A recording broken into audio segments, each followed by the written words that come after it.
nagsandigan. Huwag mawawala ng pag-asa, lalo na kapag nasa katwiran. Ano man ang hamon ng buhay, mananaig din ang tunay, kaya hindi ka na dapat pa naman duwag. Kanya pa panindigan sa sama, kaya kabigla, di na tayo kailangan mabubuwag. Umaling ang kagipitan ay hindi ka niya iiwan, kahit gano'ng makalaki ang mga naaapi.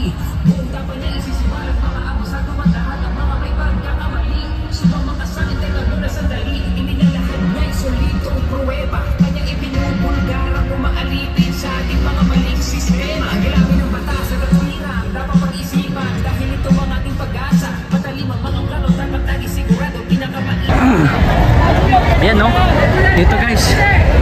Ayan no, grabe ang dami ng tao. Ayan na po oh. Ay grabe. Ayan guys, grabe ang dami guys. Ayan na, grabe sulit no. Ang umaga pa lang ito mga kababayan. Medyo maaga pa po pero kita nyo naman po kung gaano karami. Opo, sa mga kababayan, actually lahat naman, everybody's welcome pumunta dito. Lahat naman po ay pwede po talagang pumunta dito. Ayan, kita nyo naman guys, ang dami pa nang nakapila dito. Ang aga pa ha. Kakasimula pa lamang po mga kababayan, kakasimula pa lamang po ng inopen kasi nga po ang sakto na oras talaga na i-open po ang gate no para makapasok yung ating mga kababayan ay alauna talaga. Grabe naman yan. Nagpasukan na mga kababayan, napakarami naman po niyan. Abay, grabe, sulit ito mga kababayan. Mamaya mga kababayan sa loob ipapakita ko sa inyo kung gaano karami yung mga dumating dito sa pagtitipon. Libo-libo ito mga kababayan. Kasi umaga, isipin po natin, umaga pa lamang po pero ganito na po karami ang atin pong nakikita no. Ang dami na oh. Ayan oh.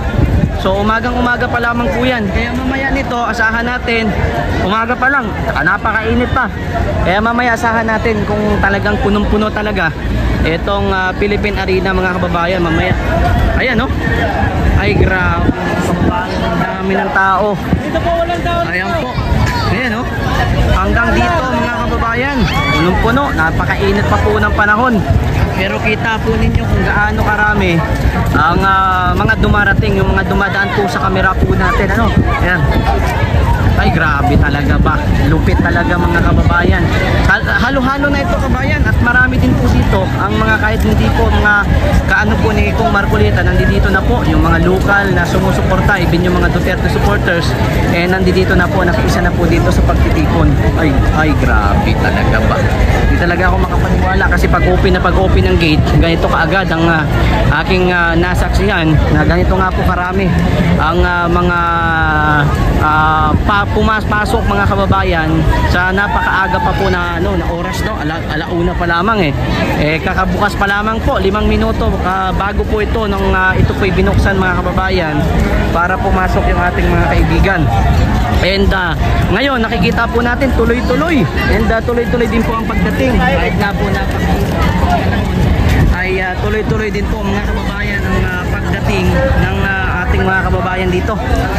Grabe, Luzon, Visayas, Mindanao, OFW at immigrant, tuloy-tuloy ito mga kababayan. At pagka malinaw ba yung ating malinaw ba yung live natin? Lahat po ng mga kababayan natin na gustong manood, gustong i-share po natin, no? Paki-share po. Nabibigla ako sa aking mga nakita kasi sabi ko napakainit po ng panahon pero pagbukas mga kababayan ay napakarami po kagad ng mga nagsisipagpasok. Ganda oh, ganda. Ayan mga kababayan, grabe, sakit ng mata ko rin kasi grabe nga po yung init.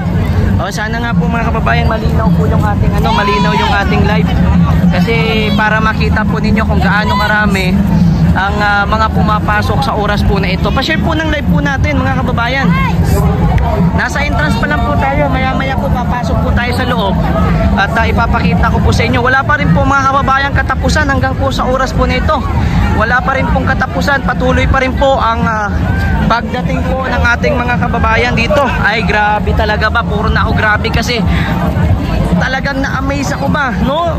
Sipin nyo po yan na pag-open ko ng camera ko mga kababayan, talagang hello, magandang hapon.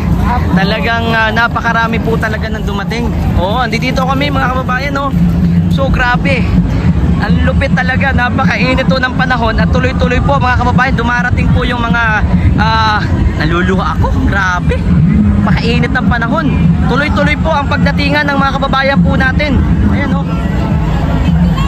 Ay grabe, napakarami ho. Ayan oh. At asahan pa po natin mga kababayan ay maya-maya pa po mas dadami po ito. Hindi natin sigurado kung mapupuno po ang Philippine Arena. Pero nung nakaraan talagang punong-puno yan mga kababayan. Pero ito napakaaga pa po. At napakarami pa po ng mga dumarating. Tuloy-tuloy yung pagdating ng mga tao. Although ito yung mga nauna itong pumila, kaya pinapasok na po kaagad sila. Gawa ng napakainit po ng panahon mga kababayan. Hindi na nga ako nag-gap.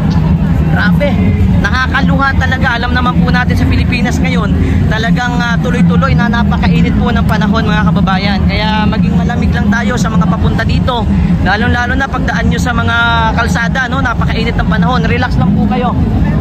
Marami po mga kababayan, even, ang init talaga ba? May mga dumarating po, nagkakarapan. Talagang, oh, ayan, may mga sound. Ayan. Papasok tayo doon mamaya-maya mga kababayan ko. Grabing init. Nakakaluha. Ayan oh. Grabe mga kababayan, nakakaluha talaga ba? Papasok na po tayo. Papasok na tayo, papasok na. Pasok na tayo, sir. Tara, init.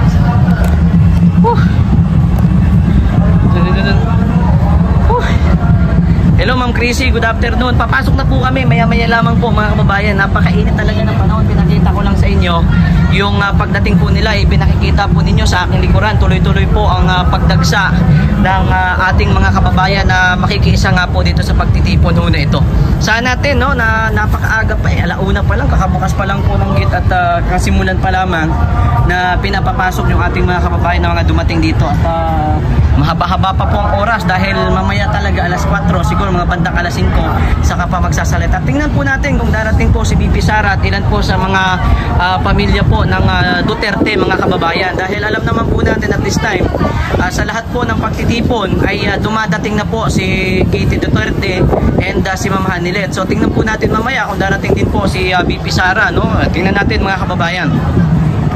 Yes po, marami hong mga darating, even yung mga kasamahan ni Kung Marcolita ay darating din po yan mamaya mga kababayan. Makakasama po natin yan dito mamaya sa pagtitipon ho na ito. Sayang nga lang no, sayang nga lang dahil syempre trinidor nila si Pangulong Duterte itong administrasyon na ito. Sana kasama natin ngayon dito kung hindi ho nila trinidor.